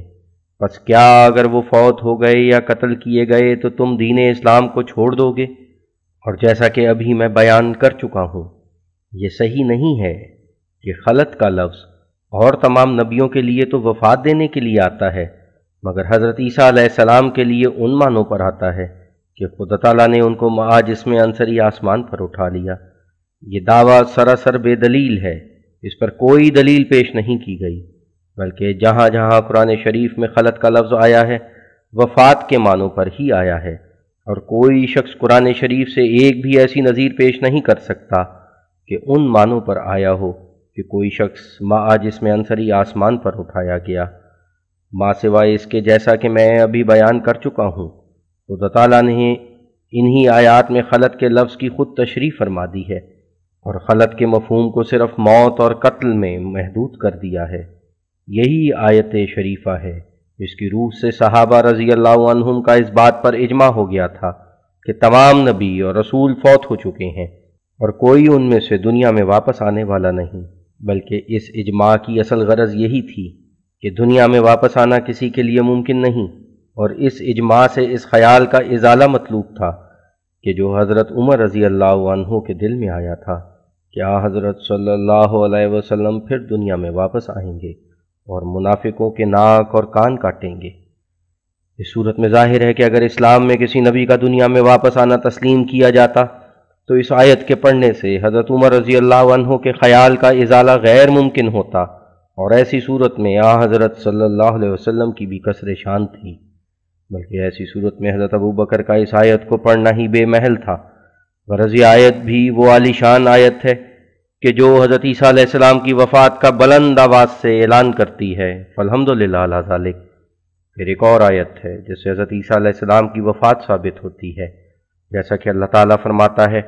مل مسیح ابن مریم الا رسول قد خلت من قبلہ الرسل وامہ صدیقۃ کانا یاکلان الطعام۔ المائدہ 76، الجز نمبر 6، رکوع 10۔ یعنی عیسیٰ مسیح ایک رسول ہے، پہلے اس سے سب رسول فوت ہو چکے ہیں، اور ماں اس کی ایک عورت راست باز تھی، اور دونوں جب زندہ تھے روٹی کھایا کرتے تھے۔ اس آیت میں اللہ تعالیٰ حضرت عیسیٰ علیہ السلام کی خدائی کا ابطال کرتا ہے اور فرماتا ہے کہ پہلے اس سے سب رسول فوت ہو چکے ہیں، اور پھر باوجود اس کے یہ خیال کہ مسیح زندہ آسمان پر بیٹھا ہے باطل ہے۔ پس کس طرح اس دلیل سے اس کی خدائی ثابت کی جاتی ہے؟ کیونکہ یہ دلیل ہی فاسد ہے، بلکہ حق یہ ہے کہ موت نے کسی کو نہیں چھوڑا، سب مر گئے، دوسری دلیل اس کی عبودیت پر یہ ہے کہ اس کی ماں تھی جس سے وہ پیدا ہوا اور خدا کی کوئی ماں نہیں۔ تیسری دلیل اس کی عبودیت پر یہ ہے کہ جب وہ اور اس کی ماں زندہ تھے دونوں روٹی کھایا کرتے تھے اور خدا روٹی کھانے سے پاک ہے، یعنی روٹی بدلے ما یتحلل ہوتی ہے اور خدا اس سے بلند تر ہے کہ اس میں تحلیل پانے کی صفت ہو، مگر مسیح روٹی کھاتا رہتا تھا۔ پس اگر وہ خدا ہے تو کیا خدا کا وجود بھی تحلیل پاتا رہتا ہے؟ یہ اس بات کی طرف اشارہ ہے کہ طبی تحقیقات کی روح سے انسان کا بدن 3 برس تک بالکل بدل جاتا ہے اور پہلے اجزاء تحلیل ہو کر دوسرے اجزاء ان کے قائم مقام پیدا ہو جاتے ہیں، مگر خدا میں یہ نقص ہرگز نہیں۔ یہ دلیل ہے جس کو خدا تعالیٰ حضرت عیسیٰ کے انسان ہونے پر لایا ہے، مگر افسوس ان لوگوں پر کہ جو حضرت عیسیٰ کو آسمان پر پہنچا کر پھر اعتقاد رکھتے ہیں کہ ان کے وجود میں انسانوں کی طرح یہ خاصیت نہیں کہ سلسلہ تحلیل کا ان میں جاری رہے، اور بغیر اس کے جو بذریعہ غذا بدلے ما یتحلل ان کو ملتا ہے ان کا وجود فنا سے بچا ہوا ہوگا۔ اس طرح پر وہ خدا کی اس برہان اور دلیل کو توڑنا چاہتے ہیں جو آیت ممدوحہ بالا میں اس نے قائم کی ہے، یعنی خدا تو حضرت عیسیٰ علیہ السلام کے انسان ہونے کی یہ دلیل دیتا ہے کہ اور انسانوں کی طرح وہ بھی محتاج غذا تھا اور بغیر غذا کے اس کا بدن قائم نہیں رہ سکتا تھا، بلکہ بدلے ما یتحلل کی ضرورت تھی۔ لیکن یہ لوگ جو حضرت عیسیٰ کو مہا جسم عنصری آسمان پر پہنچاتے ہیں وہ یہ عقیدہ رکھتے ہیں کہ ان کا وجود بغیر غذا کے قائم رہ سکتا ہے، تو گویا وہ برخلاف منشاء اللہ تعالیٰ کے حضرت عیسیٰ کی خدائی کی ایک دلیل پیش کرتے ہیں۔ شرم کی جگہ ہے کہ جس دلیل کو خدا نے اس غرض سے پیش کیا ہے کہ تا حضرت عیسیٰ کی انسانیت ثابت ہو، یہ لوگ اس دلیل کی بے عزتی کرتے ہیں، کیونکہ جس بات سے خدا تعالیٰ انکار کرتا ہے کہ وہ بات مسیح میں موجود نہیں تا اس کو خدا ٹھہرایا جائے، یہ لوگ کہتے ہیں کہ وہ بات اس میں موجود ہے۔ بس یہ خدا کی اس حجت کاملہ کی بے عزتی ہے جو حضرت عیسیٰ کے انسان ہونے کے لیے وہ پیش کرتا ہے۔ اگر یہ بات سچ ہے کہ حضرت عیسیٰ باوجود جسم عنصری کے روٹی کھانے کے محتاج نہیں اور ان کا بدن خدا کے وجود کی طرح خود بخود قائم رہ سکتا ہے، تو یہ تو ان کی خدائی کی ایک دلیل ہے جو قدیم سے عیسائی پیش کیا کرتے ہیں،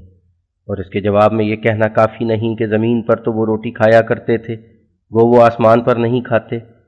کیونکہ مخالف کہہ سکتا ہے کہ زمین پر وہ محض اپنے اختیار سے کھاتے تھے،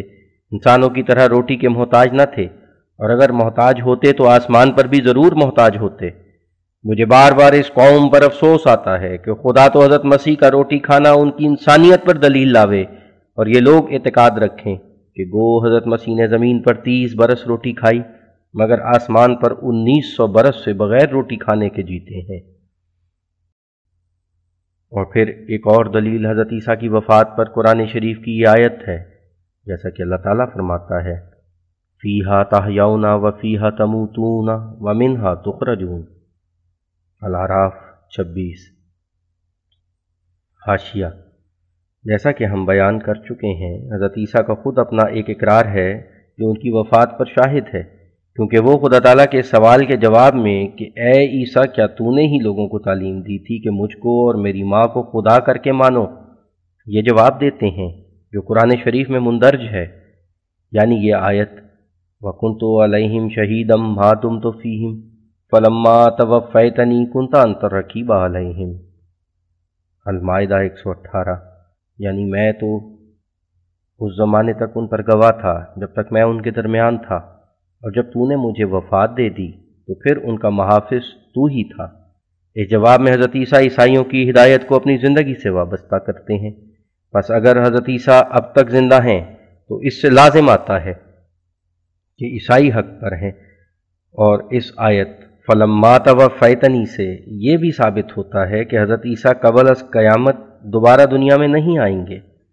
ورنہ نعوذ باللہ یہ لازم آتا ہے کہ وہ خدا تعالیٰ کے سامنے جھوٹ بولیں گے کہ مجھے اپنی امت کے بگڑنے کی کچھ بھی اطلاع نہیں۔ حاشیہ ختم۔ فیہا تحیون و فیہا تموتون و منہا تخرجون، ترجمہ: تم اے بنی آدم زمین میں ہی زندگی بسر کرو گے اور زمین میں ہی مرو گے اور زمین میں سے ہی نکالے جاؤ گے۔ بس باوجود اس قدر نص صریح کے کیوں کر ممکن ہے کہ حضرت عیسیٰ علیہ السلام بجائے زمین پر رہنے کے قریباً 2000 برس یا اس سے بھی زیادہ کسی نامعلوم مدت تک آسمان پر رہیں؟ ایسی صورت میں تو قرآن شریف کا ابطال لازم آتا ہے۔ اور پھر ایک اور دلیل حضرت عیسیٰ کی وفات پر قرآن شریف کی یہ آیت ہے، وَلَكُمْ فِي الْأَرْضِ مُسْتَقَرٌّ وَمَتَاعٌ إِلَىٰ حِينٍ، البقرہ 37 ترجمہ، اور تمہاری قرارگاہ زمین ہی ہوگی اور موت کے دنوں تک تم زمین پر ہی اپنے آرام کی چیزیں حاصل کرو گے۔ یہ آیت بھی آیت ممدوحہ بالا کے ہم معنی ہے۔ بس کس طرح ممکن ہے کہ حضرت عیسیٰ زمین پر جو انسانوں کے رہنے کی جگہ ہے صرف 33 برس تک زندگی بسر کریں، مگر آسمان پر جو انسانوں کے رہنے کی جگہ نہیں 2000 برس تک یا اس سے بھی زیادہ کسی نامعلوم مدت تک سکونت اختیار کر رکھیں؟ اس سے تو شبہ پڑے گا کہ وہ انسان نہیں ہیں، خاص کر اس صورت میں کہ ایسے فوق الانسانیت خواص دکھلانے میں کوئی دوسرا انسان ان کا شریک نہیں۔ اور پھر ایک اور دلیل حضرت عیسیٰ کی وفات پر قرآن شریف کی یہ آیت ہے، اللہ الذی خلقکم من ضعف ثم جعل من بعد ضعف قوة ثم جعل من بعد قوة ضعفا وشیبا، روم 55 ترجمہ، یعنی خدا وہ خدا ہے جس نے تمہیں ضعف سے پیدا کیا، پھر ضعف کے بعد قوت دے دی، پھر قوت کے بعد ضعف اور پیرانہ سالی دی۔ اب ظاہر ہے کہ یہ آیت تمام انسانوں کے لیے ہے، یہاں تک کہ تمام انبیاء علیہم السلام اس میں داخل ہیں، اور خود ہمارے نبی صلی اللہ علیہ وسلم جو نبیوں کے سردار ہیں وہ بھی اس سے باہر نہیں۔ آپ پر بھی پیرانہ سالی کے علامات ظاہر ہو گئے تھے، اور چند بال سفید ریشے مبارک میں آ گئے تھے، اور آپ خود اپنی آخری عمر میں آثار پیرانہ سالی کے ضعف کے اپنے اندر محسوس کرتے تھے، لیکن بقول ہمارے مخالفین کے حضرت عیسیٰ اس سے بھی باہر ہیں۔ وہ کہتے ہیں کہ یہ ایک خصوصیت ان کی ہے جو فوق العادت ہے، اور یہی حضرت عیسیٰ علیہ السلام کی خدائی پر ایک دلیل ہے۔ بس حضرت عیسیٰ علیہ السلام کی خدائی پر صرف ایک دلیل نہیں بلکہ 5 دلیلیں ہیں جو بزوم نصارہ اور عقیدہ ہماری قوم کے مخالفوں کے اس جگہ موجود ہیں، جن کا ابطال بغیر اس خصوصیت کے توڑنے کے ممکن نہیں، کیونکہ جس حالت میں حضرت عیسیٰ ہی اپنی ذات میں یہ خصوصیت رکھتے ہیں کہ وہ ماں جس میں عنصری آسمان پر چلے گئے، کوئی دوسرا انسان ان کا شریک نہیں، اور پھر دوسری یہ خصوصیت بھی رکھتے ہیں کہ 100 سال تک بغیر آب و دانہ کے آسمان پر زندہ رہنے والے وہی ٹھہرے جس میں ان کا کوئی دوسرا انسان شریک نہیں،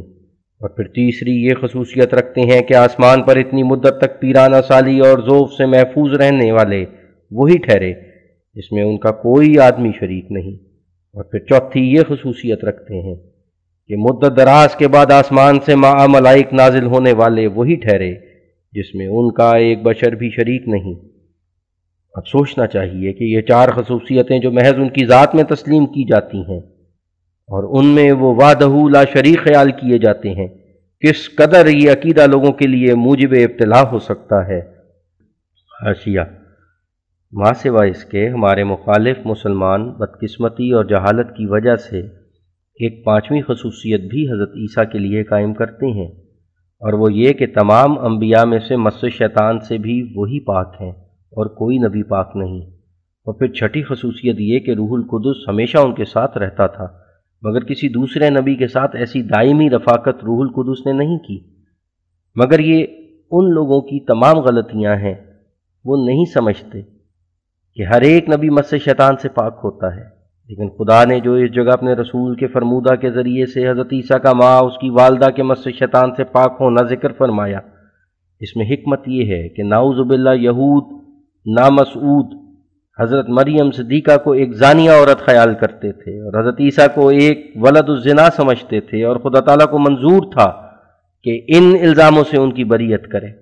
بس اس طرح اس نے ان کی بریت کی کہ ہاں حضرت صلی اللہ علیہ وسلم نے فرما دیا کہ وہ دونوں مس شیطان سے پاک ہیں، یعنی زنا ایک شیطانی فعل ہے اور عیسیٰ اور مریم اس شیطانی فعل سے محفوظ ہیں۔ یہ مطلب نہیں کہ صرف وہ محفوظ ہیں اور دوسرے نبی آلودہ ہیں۔ اسی طرح یہودیوں کا خیال تھا کہ بوجہ ناجائز ولادت کے حضرت عیسیٰ کا رفیق شیطان ہے، اور یہی تورات کی روح سے ان کا عقیدہ تھا۔ بس ان کے رد میں روح القدس کی رفاقت بیان فرمائی گئی، اور یہ بھی صحیح نہیں کہ عیسیٰ میں ایک یہ بھی خصوصیت ہے کہ ان کا تولد روح القدس کے سائے سے ہوا، کیونکہ قرآن شریف اور تورات کی روح سے یہ بات قرار پا چکی ہے کہ بعض انسان شیطان کے سائے سے پیدا ہوتے ہیں اور ان میں شیطانی خصلتیں ہوتی ہیں، اور بعض انسان روح القدس کے سائے سے پیدا ہوتے ہیں اور ان میں پاک خصلتیں ہوتی ہیں، اور وہ لوگ جو ولد الحرام ہوں وہ شیطان کے سائے سے ہی رحم مادر میں وجود پکڑتے ہیں۔ بس اس بات کا رد کرنا ضروری تھا کہ حضرت عیسیٰ کی ولادت ناجائز نہیں، لہٰذا اس کی نسبت روح القدس کے سائے کا انجیل میں بھی ذکر کیا گیا، تا معلوم ہو کہ وہ شیطان کے سائے سے پیدا نہیں ہوئے اور ان کی ولادت ناجائز نہیں۔ حاشیہ ختم۔ اور خدا بنانے والوں کے لیے کس قدر وجوہات ملتے ہیں جو خود مسلمانوں کے اقرار سے ثابت شدہ امور ہیں۔ بس اگر خدا نے حضرت عیسیٰ کو وفات شدہ قرار دے کر ان تمام خصوصیتوں کو رد نہیں کر دیا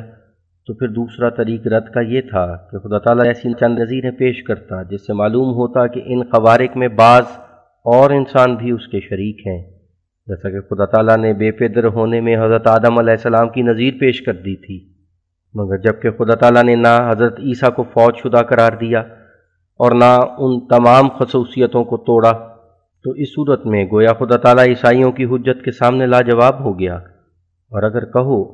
کہ ہم یہ بھی تو کہتے ہیں کہ حضرت عیسیٰ آخری زمانے میں آ کر ایک مدت کے بعد فوت ہو جائیں گے، تو اس بات کو عیسائی قبول نہیں کرتے، وہ تمہارے اقرارات سے تمہیں ملزم کرتے ہیں، اور ان پر واجب نہیں ہے کہ تمہارے دعوی بے دلیل کو مان لیں،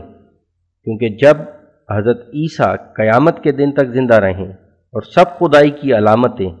احیاء موتا وغیرہ ان میں موجود ہوں تو ممکن ہے کہ موت سے بچ رہیں، اور عیسائیوں کا تو یہی عقیدہ ہے کہ وہ آسمان سے نازل ہو کر نہیں مریں گے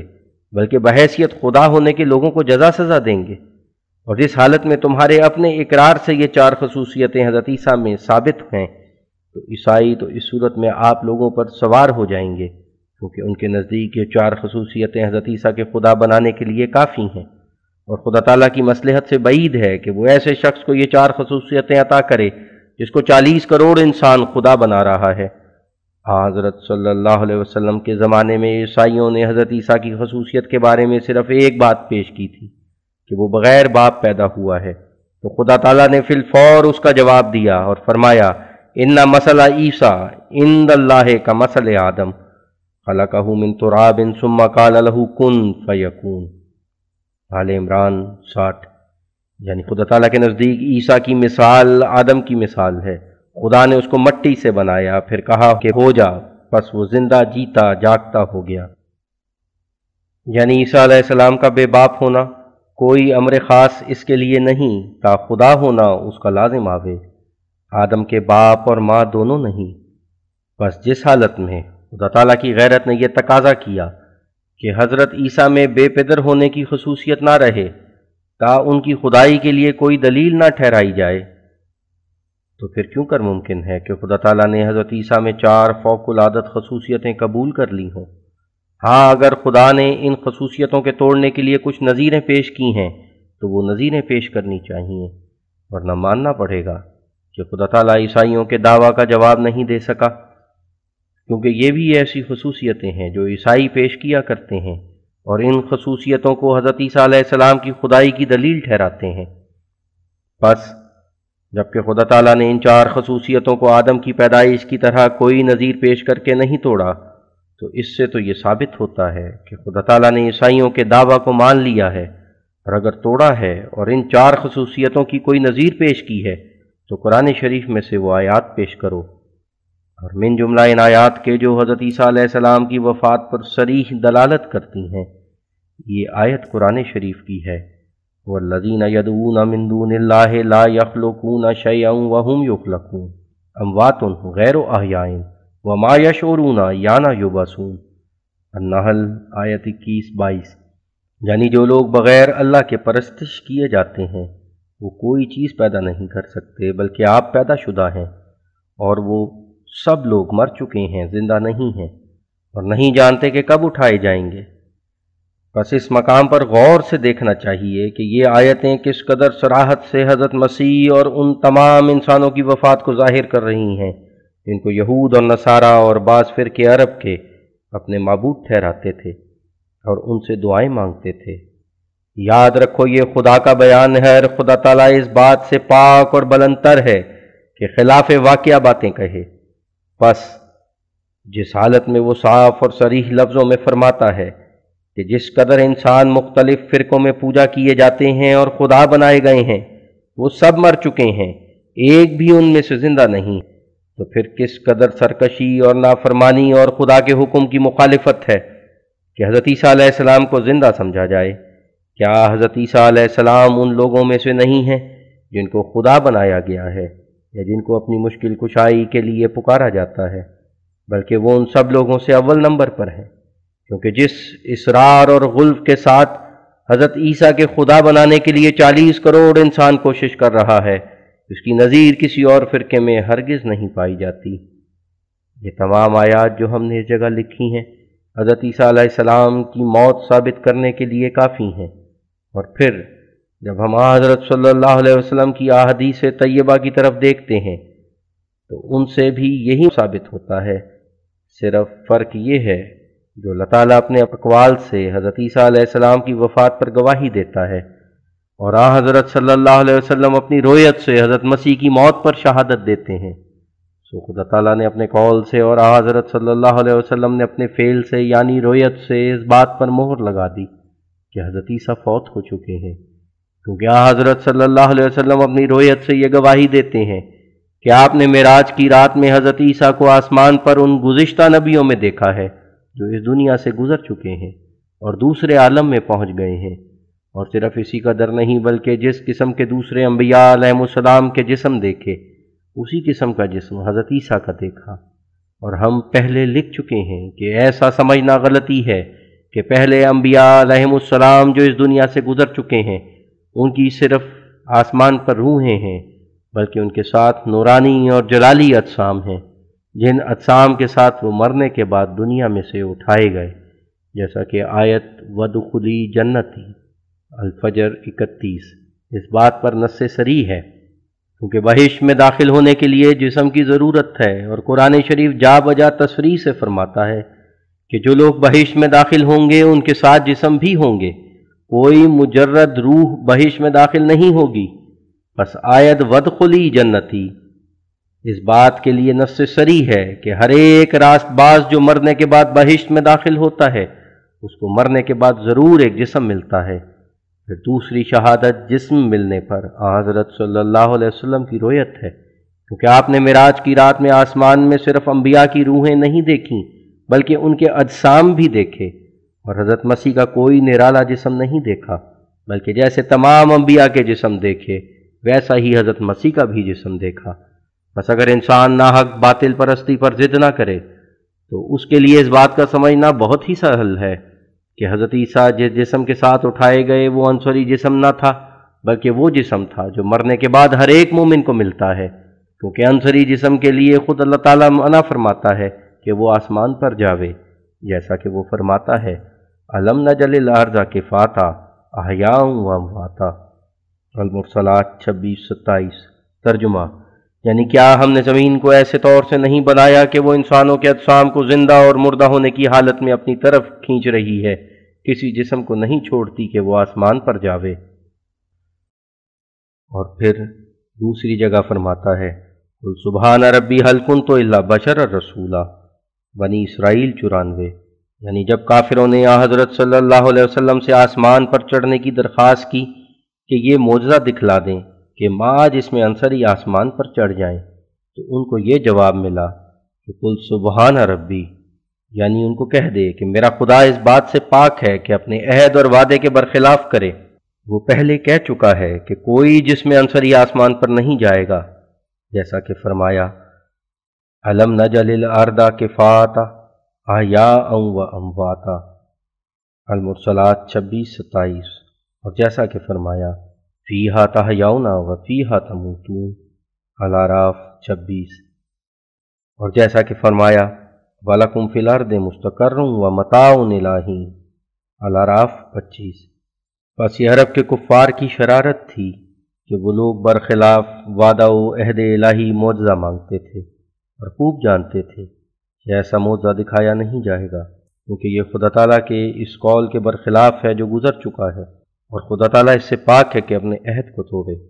اور پھر فرمایا کہ ان کو کہہ دے کہ میں تو ایک بشر ہوں۔ خدا تعالیٰ فرما چکا ہے کہ بشر کے لیے ممتنع ہے کہ اس کا جسم خاکی آسمان پر جائے۔ ہاں، پاک لوگ دوسرے جسم کے ساتھ آسمان پر جا سکتے ہیں، جیسا کہ تمام نبیوں اور رسولوں اور مومنوں کی روحیں وفات کے بعد آسمان پر جاتی ہیں، اور انہی کی نسبت اللہ تعالیٰ فرماتا ہے مفتحۃ لہم الابواب، صاد 51، یعنی مومنوں کے لیے آسمان کے دروازے کھولے جائیں گے۔ یاد رہے کہ اگر صرف روحیں ہوتیں تو ان کے لیے لہم کی ضمیر نہ آتی، بس یہ قرینہ قویہ اس بات پر ہے کہ بعد موت جو مومنوں کا رفع ہوتا ہے وہ ما جسم ہوتا ہے، مگر یہ جسم خاکی نہیں ہے، بلکہ مومن کی روح کو ایک اور جسم ملتا ہے جو پاک اور نورانی ہوتا ہے،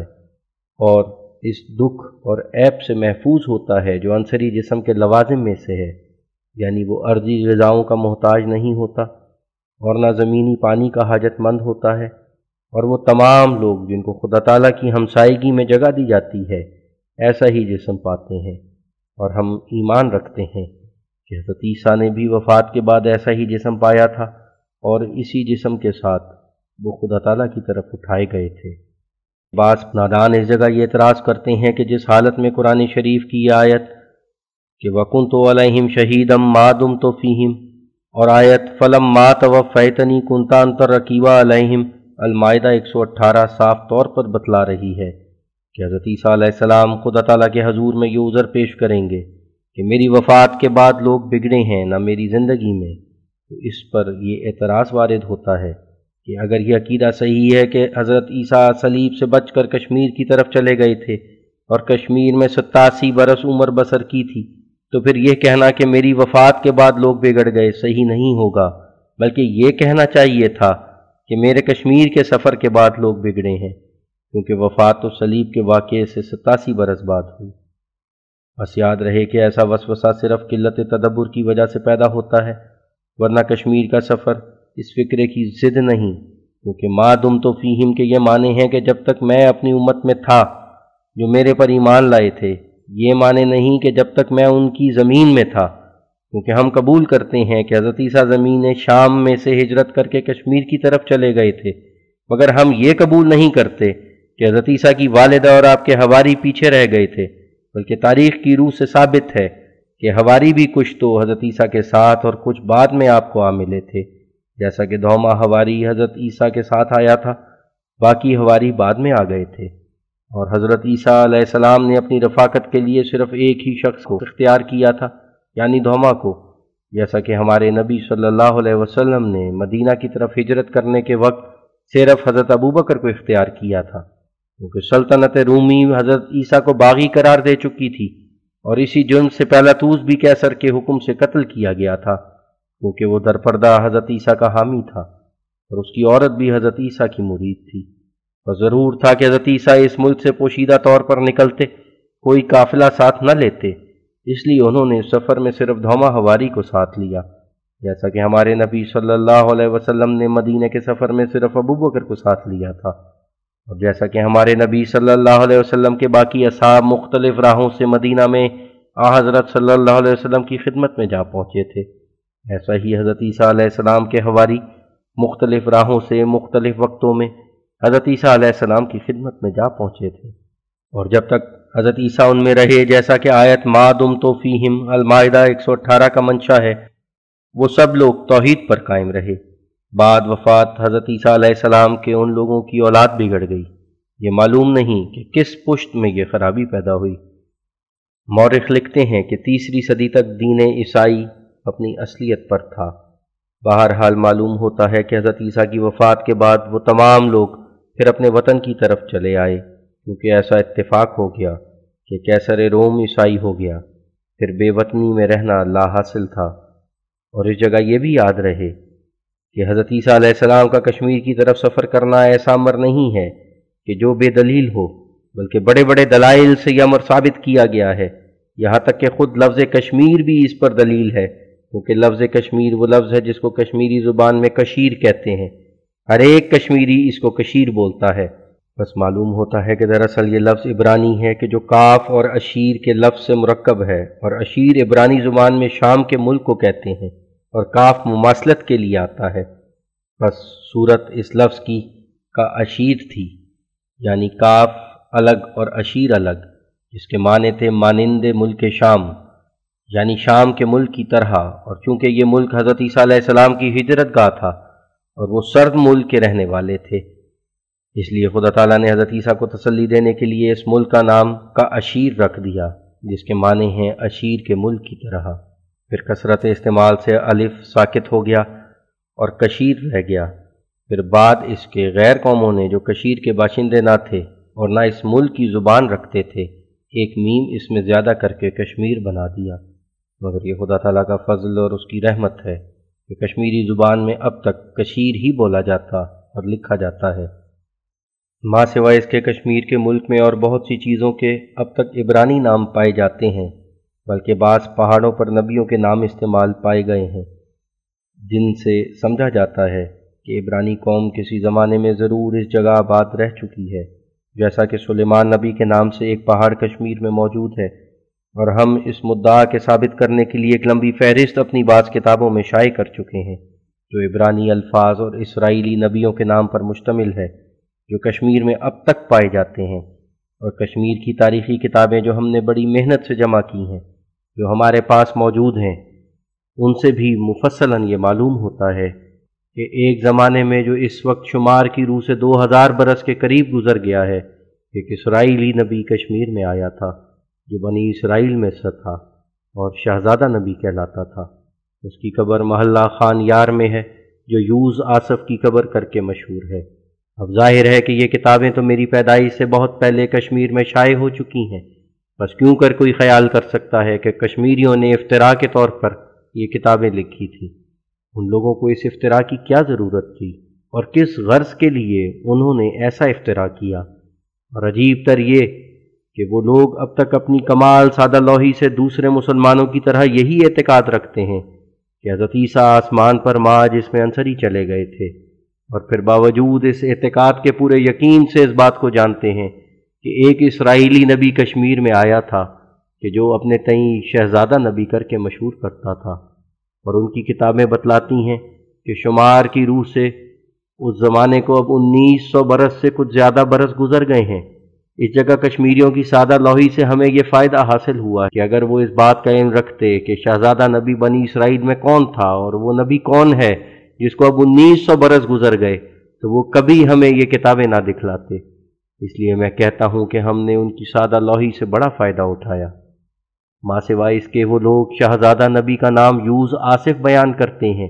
یہ لفظ صریح معلوم ہوتا ہے کہ یسوع آصف کا بگڑا ہوا ہے۔ آصف عبرانی زبان میں اس شخص کو کہتے ہیں کہ جو قوم کو تلاش کرنے والا ہو، کیونکہ حضرت عیسیٰ اپنی اس قوم کو تلاش کرتے کرتے جو بعض فرقے یہودیوں میں سے گم تھے، کشمیر میں پہنچے تھے، اس لیے انہوں نے اپنا نام یسوع آصف رکھا تھا۔ اور یوز آصف کی کتاب میں صریح لکھا ہے کہ یوز آصف پر خدا تعالیٰ کی طرف سے انجیل اتری تھی۔ پس باوجود اس قدر دلائل واضح کے کیوں کر اس بات سے انکار کیا جائے کہ یوز آصف دراصل حضرت عیسیٰ علیہ السلام ہے، ورنہ یہ بارے ثبوت ہمارے مخالفوں کی گردن پر ہے کہ وہ کون شخص ہے جو اپنے تئیں شہزادہ نبی ظاہر کرتا تھا، جس کا زمانہ حضرت عیسیٰ کے زمانے سے بالکل مطابق ہے۔ اور یہ پتہ بھی ملا ہے کہ جب حضرت عیسیٰ کشمیر میں آئے تو اس زمانے کے بدھ مذہب والوں نے اپنی پستکوں میں ان کا کچھ ذکر کیا ہے۔ ایک اور قوی دلیل اس بات پر یہ ہے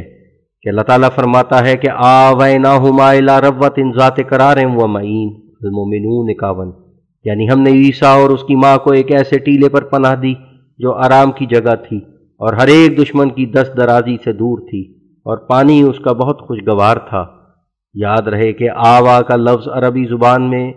اس جگہ پر بولا جاتا ہے جب ایک مصیبت کے بعد کسی شخص کو پناہ دیتے ہیں،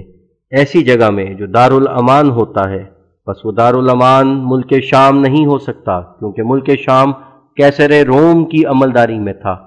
اور حضرت عیسیٰ کیسر کے باغی قرار پا چکے تھے، بس وہ کشمیر ہی تھا جو شام کے ملک سے مشابہ تھا اور قرار کی جگہ تھی، یعنی امن کی جگہ تھی، یعنی کیسر روم کو اس سے کچھ تعلق نہ تھا۔ اس جگہ بعض آدمی ایک اور اعتراض پیش کیا کرتے ہیں، اور وہ یہ ہے کہ جس حالت میں یہ بیان کیا جاتا ہے کہ یہ سلسلہ محمدیہ سلسلہ موسویہ کے مقابل پر قائم کیا گیا ہے، اور ہر ایک حسن و قباح میں یہ سلسلہ موسویہ کی مثال اپنے اندر رکھتا ہے، تو اس صورت میں لازم تھا کہ جیسا کہ قرآن شریف میں حضرت صلی اللہ علیہ وسلم کا نام مسیح موسیٰ رکھا گیا ہے، آخری خلیفہ کا نام پیش گوئیوں میں مسیح عیسیٰ رکھا جاتا، حالانکہ انجیل اور نیز احادیث نبویہ میں سلسلہ خلافت کے آخری زمانے میں آنے والے کا نام عیسیٰ ابن مریم رکھا گیا ہے، مسیح عیسیٰ نہیں رکھا۔ اس وہم کا جواب یہ ہے کہ ضرور تھا کہ خدا تعالیٰ صدر اسلام اور آخر اسلام کے خلیفہ کے بارے میں اسی طرز سے بیان کرتا جس طرز سے اللہ تعالیٰ کی پہلی کتابوں میں بیان کیا گیا تھا۔ تو یہ امر کسی پر پوشیدہ نہیں کہ توریت میں جو حضرت صلی اللہ علیہ وسلم کی نسبت پیش گوئی ہے وہ انہی الفاظ میں ہے کہ خدا تعالیٰ تمہارے بھائیوں میں سے موسیٰ کی مانند ایک نبی قائم کرے گا۔ اس مقام میں یہ نہیں لکھا کہ خدا موسیٰ کو بھیجے گا، بس ضرور تھا کہ خدا تعالیٰ قرآن شریف میں حضرت صلی اللہ علیہ وسلم کی آمد کے بارے میں توریت کے مطابق بیان فرماتا تا توریت اور قرآن شریف میں اختلاف پیدا نہ ہوتا۔ بس اسی وجہ سے اللہ تعالیٰ نے حضرت صلی اللہ علیہ وسلم کے بارے میں فرمایا اِنَّا أَرْسَلْنَا إِلَيْكُمْ رَسُولًا شَاهِدًا عَلَيْكُمْ كَمَا أَرْسَلْنَا إِلَىٰ فِرْعَوْنَ رَسُولًا، المزمل 16، یعنی ہم نے اسی نبی کی مانند تمہاری طرف یہ رسول بھیجا ہے کہ جو فرعون کی طرف بھیجا گیا تھا۔ لیکن آخری خلیفہ کے بارے میں جس کا نام عیسیٰ رکھا گیا ہے، انجیل میں یہ نہیں خبر دی گئی کہ آخری زمانے میں مسیح عیسیٰ آئے گا، بلکہ یہ لکھا ہے کہ عیسیٰ آئے گا۔ بس ضرور تھا کہ انجیل کی پیشگوئی کے مطابق اسلام کے آخری خلیفہ کا نام عیسیٰ رکھا جاتا تا انجیل اور احادیث نبویہ میں اختلاف پیدا نہ ہوتا۔ ہاں، اس جگہ ایک طالب حق کا یہ حق ضرور ہے کہ وہ یہ سوال پیش کرے کہ اس میں کیا حکمت اور مصلحت تھی کہ توریت میں حضرت صلی اللہ علیہ وسلم کو صرف مسیح موسیٰ کر کے بیان کیا گیا، لیکن انجیل میں خود عیسیٰ کر کے ہی بیان کر دیا گیا، اور کیوں جائز نہیں کہ عیسیٰ سے مراد در حقیقت عیسیٰ ہی ہو اور وہی دوبارہ آنے والا ہو؟ اس سوال کا جواب یہ ہے کہ حضرت عیسیٰ علیہ السلام تو کسی طرح دوبارہ نہیں آ سکتے، کیونکہ وہ وفات پا گئے، اور ان کا وفات پا جانا اللہ تعالیٰ نے قرآن شریف میں صریح لفظوں میں بیان فرما دیا ہے۔ اور پھر حضرت صلی اللہ علیہ وسلم نے حضرت عیسیٰ علیہ السلام کو اس جماعت میں آسمان پر بیٹھے ہوئے دیکھ لیا جو اس جہان سے گزر چکے تھے۔ پھر تیسری شہادت یہ کہ تمام اصحاب رضی اللہ عنہم کے اجماع سے تمام نبیوں کا فوت ہو جانا ثابت ہو گیا۔ پھر بعد اس کے عقل سلیم کی شہادت ہے جو شہادات ثلاثہ مذکورہ کی معیت ہے، کیونکہ جب سے دنیا پیدا ہوئی ہے عقل نے اس واقعے کی کوئی نظیر نہیں دیکھی، اور کوئی نبی آج تک نہ کبھی ماں جس میں انصری آسمان پر گیا اور نہ واپس آیا۔ بس چار شہادتیں باہم مل کر قطعی فیصلہ دیتی ہیں کہ حضرت عیسیٰ علیہ السلام فوت ہو چکے ہیں، اور ان کا زندہ آسمان پر ماں جس میں انصری جانا اور اب تک زندہ ہونا، اور پھر کسی وقت ماں جس میں انصری زمین پر آنا، یہ سب ان پر تہمتیں ہیں۔ افسوس کہ اسلام بت پرستی سے بہت دور تھا، لیکن آخرکار اسلام میں بھی بت پرستی کے رنگ میں یہ عقیدہ پیدا ہو گیا کہ حضرت عیسیٰ کو ایسی خصوصیتیں دی گئیں جو دوسرے نبیوں میں نہیں پائی جاتی۔ خدا تعالیٰ مسلمانوں کو اس قسم کی بت پرستی سے رہائی بخشے۔ عیسیٰ کی موت میں اسلام کی زندگی ہے، اور عیسیٰ کی زندگی میں اسلام کی موت ہے۔ خدا وہ دن لاوے کہ غافل مسلمانوں کی نظر اس راہ راست پر پڑے۔ آمین۔